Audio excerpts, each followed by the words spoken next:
Hi, today I'm going to talk about worming horses, dogs and people.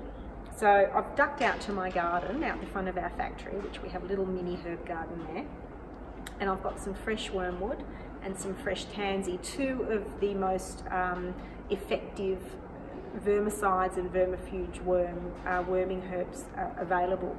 So tansy is something that we would only use dried, so you don't ever use this as a fresh herb, but you use it as a dried herbal extract and not really as a whole dried herb.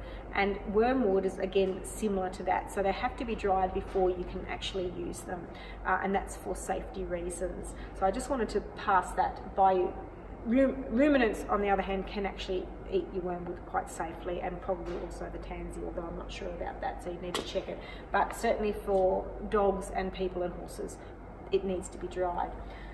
So having said that, let's talk about what a worm burden actually is. If you look at the current Department of Land's Agriculture information on worming horses, and you did a fecal flotation, they're not recommending a chemical drenching below a worm count of 500 eggs. So that's a really interesting new statistic, because it used to be a lot lower than that, something like 80 eggs. And the reason for that is because of the incidence now of worms becoming resistant to all kinds of chemical drenching. Chemical drenching, by the way, is something that is a very modern thing. It's an industrialised perspective. So how did we used to do it? So traditional worming obviously was always something that has been around.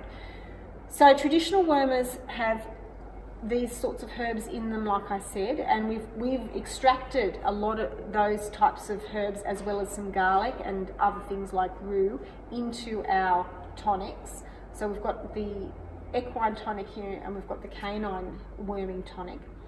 One of the things that we like to do if we're doing a program is we want to prepare the digestive system, because any kind of worm burden is an indication of immune function. So we need to instantly think about gut health directly related to immune function.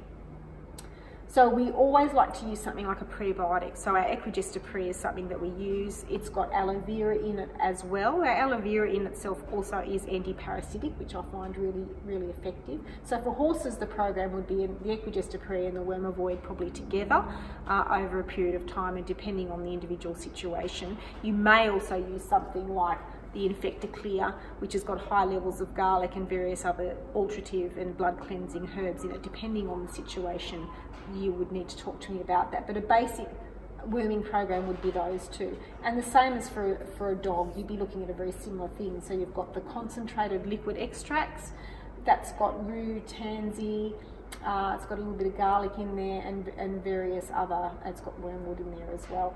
And you've got your prebiotic as well to help the whole digestive system become receptive to the herbs that we're giving.